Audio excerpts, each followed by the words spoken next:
We're here with Lanny Poffo. The title of this is Memories of the Macho Man. As we sit down here with Lanny, we're going to get into some stories of him in the past, growing up with his brother, what it was like. And first off, I'd just like to thank you for being here, Lanny Poffo. The pleasure is mine. Yeah. Good to meet you. Good to see you. Can you start us off with a story of your brother going before the bright lights, before the stardom, say high school? What was Randy like in high school? He was a National Honor Society member, and he never let you forget it. And his nickname for me was, I said, how do you do it? And he says, I live by a rule. If you got him, you bet him. Whoa. That's a t-shirt. Yeah, and he says, I said, do you bluff? He says, I never bluff. And, you know, it's amazing how much he was influenced by Dusty Rhodes. You know what I mean? That was like well, this guy's good. You know what I mean? And he really, because he was just a baseball player that was really skinny and wrestling. And I didn't ever. Did you feel pressure with your father being who he was, with you coming along with him? Did you feel pressure to live up to him, to what he had already accomplished? Or did Randy? I live by a lot of mottos, okay? My favorite motto is do your best and forget the rest. If I were jealous of my brother, I wouldn't have a liver. Right. See what I mean? My nails would be bitten to the quick. No, see. This is a woman who must have been in a very tough position, seeing all the men in her life risking their bodies in a sport. Did she get it? Did she understand the business? And she's Jewish. Indeed. I worry. Right. You know. Jewish sons. And she collapsed when Randy died. First, my father died, and they were married 61 years. She collapsed then. Right. And then, a little more than a year later, Randy dies. I sold my house. I moved in with her. There's plenty of room. And 3 months later, I said, Mom, do you want to live or do you want to die? She says, and number 3, go the hell home. I was not there to fight. I'm not there to argue. I didn't choose Hulk Hogan, but I approve. Now people say, but Randy and Hulk, blah, blah, blah, this and that. I was gonna get into this later, but we're here now, so let's jump into that. Hulk Hogan goes on record, says, Randy Savage was my best friend. What's your reaction to that statement? Tim, this is an imperfect world, okay? And in many ways they were best friends, but in many ways they hated each other, okay? Yes. And I'm the kind of a guy that while walking down the path of life, if I see a mud puddle, I will walk around it. Randy liked to jump in and splash it around. His voice said, what you gonna do, brother? Let me tell you something. Yeah, what you gonna do, brother? He says, Lanny, you're wrestling like a fag out there. And I said, well, do you want me to stop? He says, no, it's getting over. I want you to do it more. He says, I've got an idea. And I said, oh, really? You like my work, huh? You like what I'm doing? Just plain devil's advocate, what do you say to that fan? Go to hell anyway. She's a human being. She loves wrestling. She represents wrestling. She was trying to give a speech. You give her no respect, I give you no respect. How's that? And you elected a horrible communist mayor, de Blasio. You might say, oh, well, that's wonderful that you love the fans. Well, I don't. I hate the fans. You want to know why? Of course. Okay, fans. I love you unless you were one of the fans that were booing Maria Menounos in Madison Square Garden. Go to hell. Go to hell for that. A verb and a pronoun, F you. Perfect. Okay. I had no idea, and I'm not being sarcastic, I love him, and I miss him. And I'm so sorry that I had no idea that he was into cocaine. I had no idea that it would stop his life. Right. And I was so sad for him.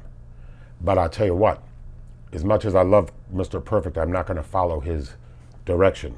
I don't smoke, I don't drink, I don't do drugs, and I also practice forgiveness. It lightens my load. Yeah, the murder charges that were brought upon him. I love Jimmy Snuka a lot. He was very, very, very nice to me in Portland, Oregon in 1978.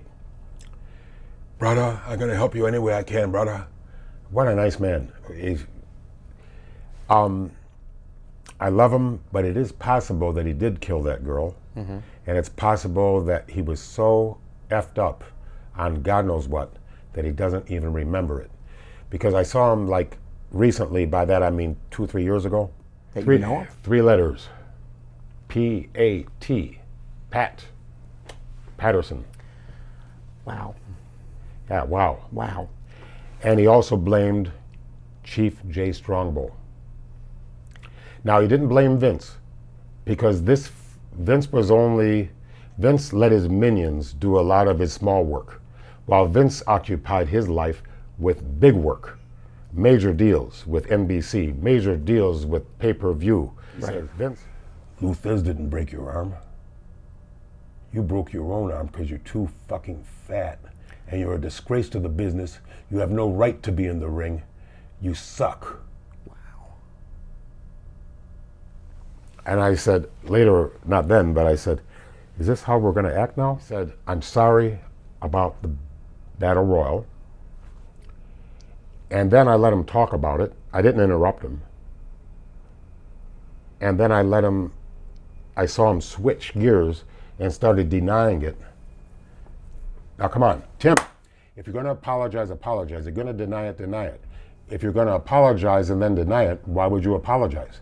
If you're going to deny it and then apologize, why would you deny it? Because he has insecurities about the whole situation. I don't know. It's like, I wasn't there. I don't know what happened. And I'm not going to stand here or sit here and tell you I did and lie to the fans. I'm going to say I'd rather not, I'm going to give you conjecture. I give him credit for trying. He's an old man. He probably will be dead before this ever airs, okay? And first of all, my father, when he wore out his face and, you know, he was old and probably didn't deserve to be in the business anymore, you know, because I don't deserve to be in the business now, but I still accept bookings. If the price is right, I'll be there tonight. What a whore.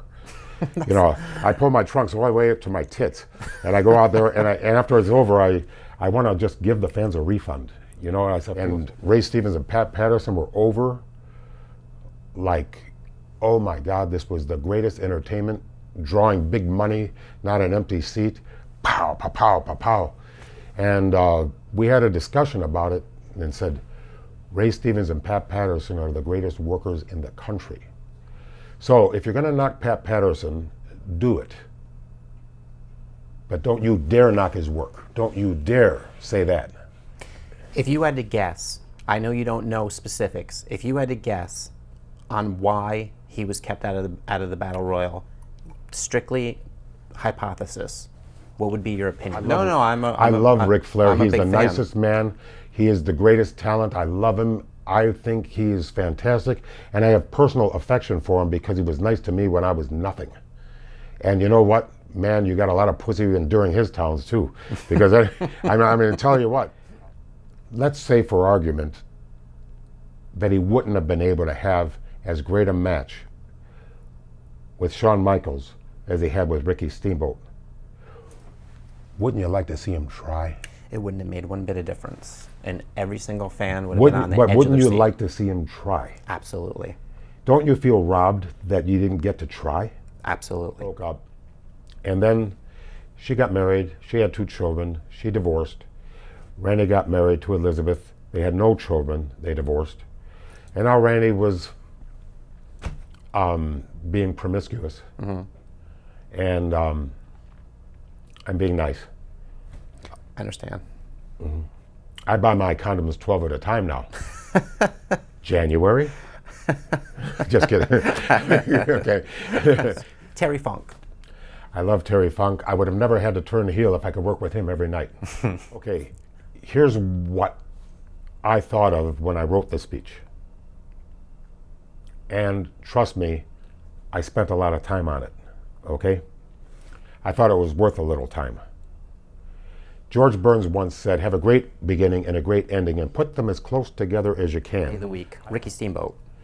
I love Ricky Steamboat. I've been with him for 3 days in a row. I know, that's why I brought him up. And we were talking about, he was asking me questions, what did Randy say about this? And I said, we were talking about the minutiae of that match and about Randy and this and that, you know, and he regretted that the feud was over so quickly. And I said, well, just be grateful that it culminated in front of 93,000 people.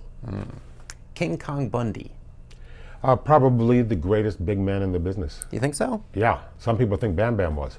I'll tell you what, and he goes from where he lives in the Tampa area to Fort Myers area, 186 miles. I've done it many times. And they get reacquainted, and the stars never shone so bright. And Randy was happy for the last 10 years of his life. They were living together for 10 years, and then they were married 1 year and 10 days before he died.